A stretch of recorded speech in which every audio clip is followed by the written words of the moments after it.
So this week we're going to talk about gear news because there's been some gear news. And particularly guitar gears. Yes. Sorry, drummers. This is the first thing that I've seen outside of the HX ecosystem that has given me pause. Mm-hmm. So I want to talk about the release of the Fractal AM4. Yep. If you've been living under a rock, Fractal released a small profile, bare bones unit, at least in their world. That's basically a stomp-style amp and effects modeler. I mean, it's a teeny little axe effects. Yeah. It's got 4 buttons and a decent amount of I/O, and they're currently looking at selling this product in the price range of the HX Stomp XL, which is kind of similar in form factor and feature set, sort of. And listen, if you are hip to guitar modelers going back 10, 15 years, XFX has always been like at the peak of sound quality. There have been reasons why you might have chosen something else, but it was never because of the quality of their modeling or the quality of their effects or anything like that. They were always known to be the very, very, very best. And so to have that in a small form factor that can fit on a pedal board and not cost you $3,000 is pretty exciting. Well, and typically the reason why people would not pick the XFX had more to do with the interface and the way that you set it up. True. It was fairly technical. It was difficult to configure, so much so that, friend of the show, Cooper Carter, it was like his full-time job setting these rigs up for, famous rock stars. And he's still doing that. Actually, he was the guy who did the announcement video for Fractal. But let's go through some of the features here. So when I initially read the spec sheet, I was kind of confused and had to get some additional clarification, but I think I've got what I'm looking for. So the first thing you need to know is that all of the amps and such are the same ones you're going to get if you bought the XFX3. So top of the line deal, it's very much like the Helix world where, top to bottom, you have access to the same things, at least as far as the amps go. Yep.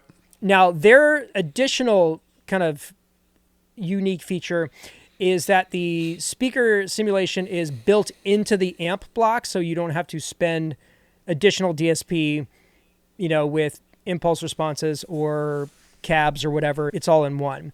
And they recently announced their Dynacab models, which is something that actually the Helix had before the XFX did, which is these simulated speaker cabinets where you can choose the microphone and move it in proximity to the speaker cone and all of that.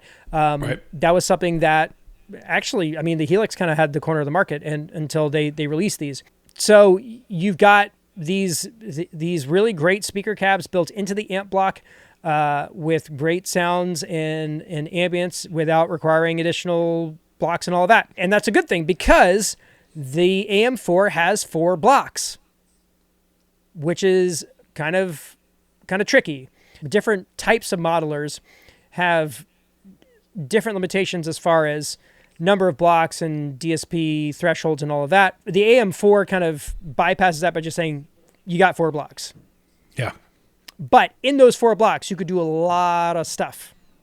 Mm-hmm. So beyond the amps and the speaker simulations and all of that, you've got 150, 200 some odd effects that you can put into this. 80 different drives, 75 reverbs, dozens of delays, modulation, dynamics, filters, EQs, wahs, blah, blah, blah.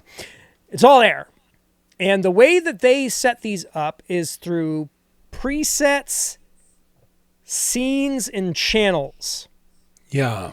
It can hold 104 presets, and each preset is basically a mini rig with 4 blocks, and those 4 blocks can contain 4 scenes and 4 channels per block. So it's the word channel I'm struggling with a little bit here. Yeah. How does that map to anything I know? Okay, so the way that I understand this is that with those 4 blocks, you get 4 channels per block. So let's think about it this way. So let's say you had a distortion block, an amp block, modulation, and reverb or delay. Yeah. One of those. Yeah. Yeah. Inside each of those blocks, you could have 4 different channels. Okay. So let's say in your amp block, you could have 4 different amps per preset. Okay. So your drive channel, you can have 4 different dirt boxes. Okay.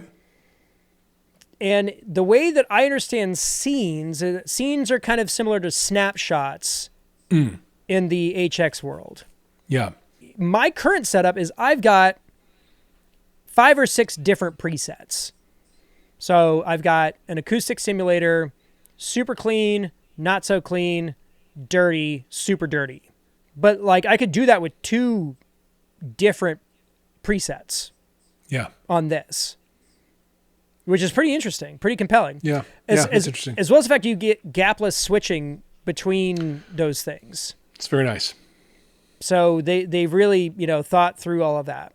Going through some of the other, features, it's got USB audio, 4x4 USB interface for recording playback, DI, capture, reamping, low noise inputs, auto Z impedance switching, TRS main outputs, stereo effects loop, SPDIF, MIDI, expression pedals. You've got 4 onboard foot switches with 5 different modes. You can do preset mode, scene mode, effects mode, tune, tempo, and amp mode with a 1-tap output boost.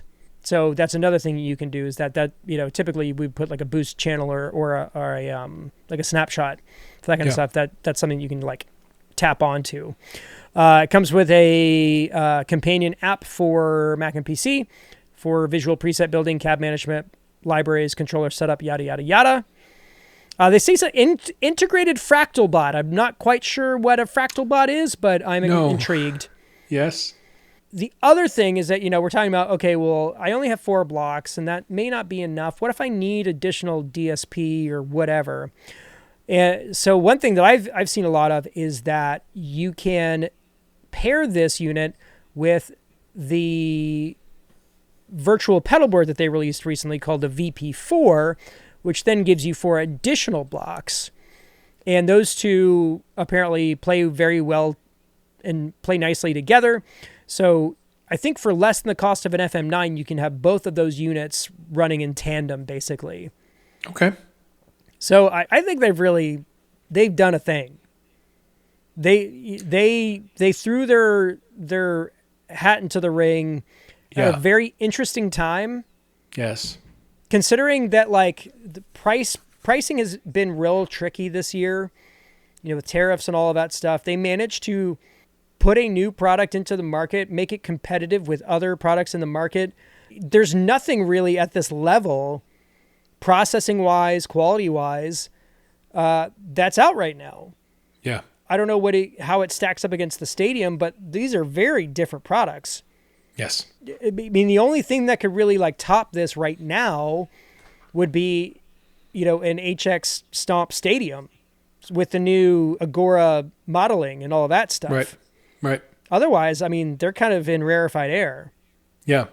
Yeah. And to bring the Axe-Fx platform into small form factor, small dollar factor, that's pretty compelling. Yeah. This is the first piece of kit that's come out where I'm like, I might want to try that out.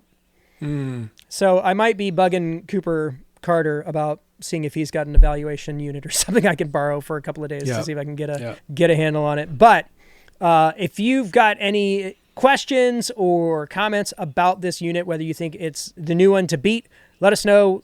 Coverbandconfidential@gmail.com. Hit us up in the comments of the YouTube video. I really want to see what this is. I watched a bunch of demos this past week, and it sounds really stinking good.